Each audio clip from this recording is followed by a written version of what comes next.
This is Maslow's hierarchy of needs, and we'll get back to this in just 1 second, and we'll do that before we talk about the poem today because I think there is something very interesting to consider here. Welcome to Strip Cover Lit, where we squeeze the bigger picture out of literature. I'm Amy Report, and we are here for another poetry discussion, which will appear in two different playlists here on the channel.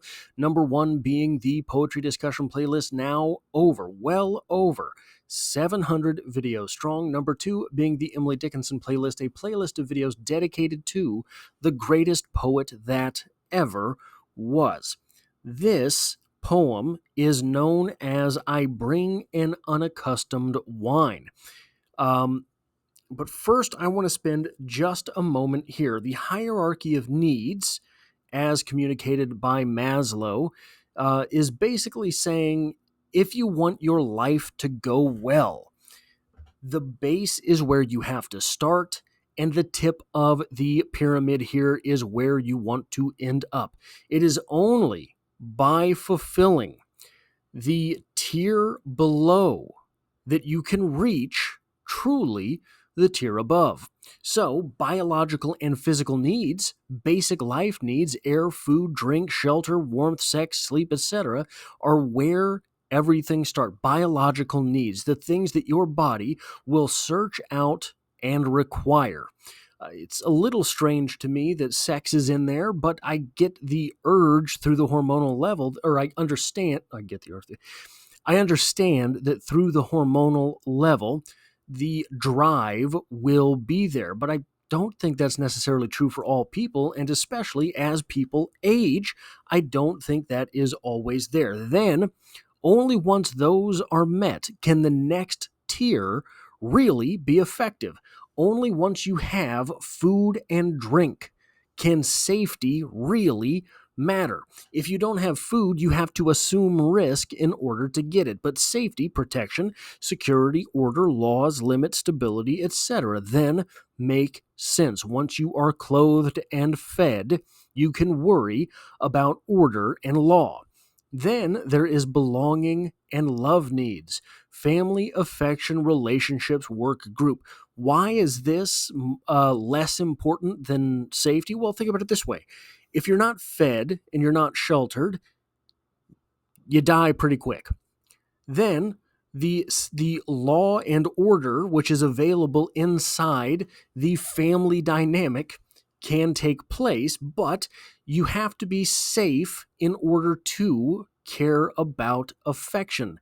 Otherwise, you might have someone that loves you really dearly, but if you're not secure by law and order, that can all be taken from you. Above that, esteem needs, achievement, status, responsibility, and reputation. How many people do you know that do not have family, affection, and relationships, and so their esteem is constantly shot? So they might have achieved a lot of things by the sort of way that we look at those things. They might have a well-paying job, they might have a lot of money in the bank, but if they didn't have a good family and affection, those things will never feel like enough. And then self-actualization, personal growth, and fulfillment. These are the next level of order. This is the pinnacle of Maslow's hierarchy of needs. But let's consider for a moment, what if the self-actualization tier is actually the biological and physiological needs tier of that next pyramid? There's a pyramid above this that is transcendent, the Ubermensch, transcending of the human experience. That is what I want to conceptualize with today's poem, I Bring an Unaccustomed Wine, which reads as such. I bring an unaccustomed wine to lips long parching next to mine, and summon them to drink. Crackling with fever, they essay. I turn my brimming eyes away, and come next hour to look.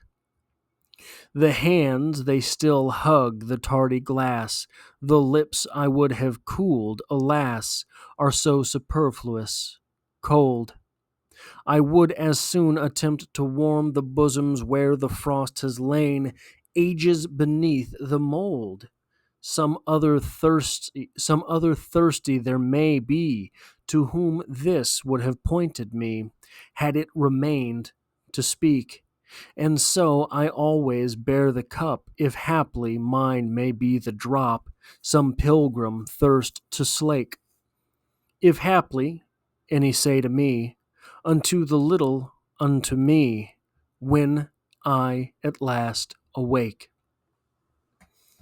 What are we talking about with that unaccustomed wine? I think that part of what it is we are doing here is we are putting out a homophone. What is a homophone? A homophone is a word that sounds like two words. It's a different word completely, but it has the same sound. So, in my opinion, looking at this, I bring an unaccustomed wine. Wine being a liqueur, an alcohol, a drink that intoxicates. And it's also phonetically WHINE, whine, which is to cry out. I bring an unaccustomed wine, which I think lets us in a little bit on the real meaning to this poem. So I'm going to read the poem one more time, but that wine, think about it as WHINE. Think about it as a verbalization. I bring an unaccustomed wine to lips long parching next to mine, and summon them to drink. Drink the wine, the WHINE, crackling with fever, they essay. I turn my brimming eyes away, and come next hour to look.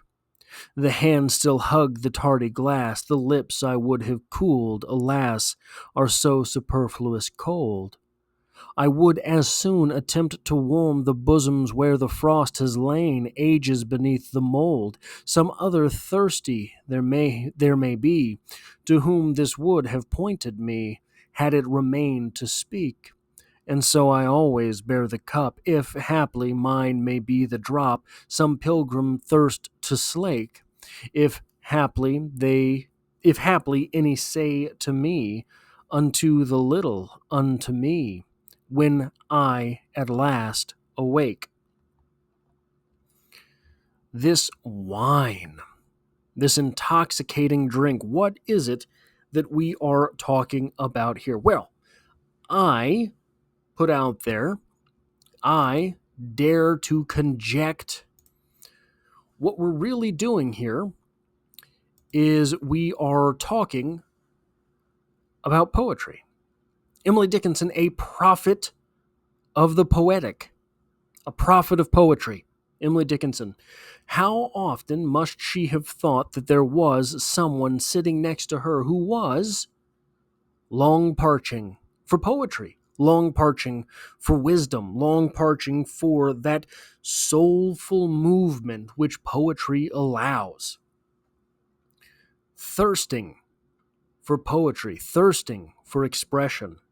Do you think it is likely or unlikely that Emily Dickinson would have wanted others to express themselves through poetry, would have wanted others to be poetic, would have wanted others to be filled up with the words of ages through the form of poetry? I think it's very likely. I think it's very likely that Emily Dickinson saw the intoxicating nature of poetry and was taken aback by it and thought that everyone in their lives that did not have poetry would have been sort of on some level parched, sort of on some level dying of that thing that they didn't have.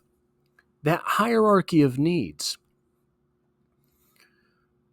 Once you get everything covered below the self-fulfillment level, once you have all that stuff covered, self-fulfillment, they say, is something that makes you feel so much better.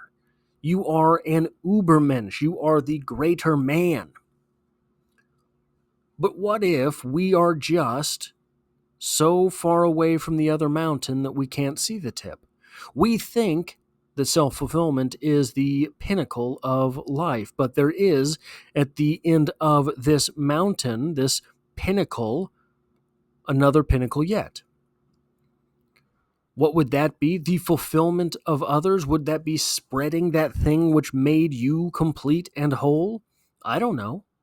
I'm not at that top. Maybe Emily Dickinson was, and maybe this is her trying to communicate with us that if the cup runneth over, then it must be used to help others.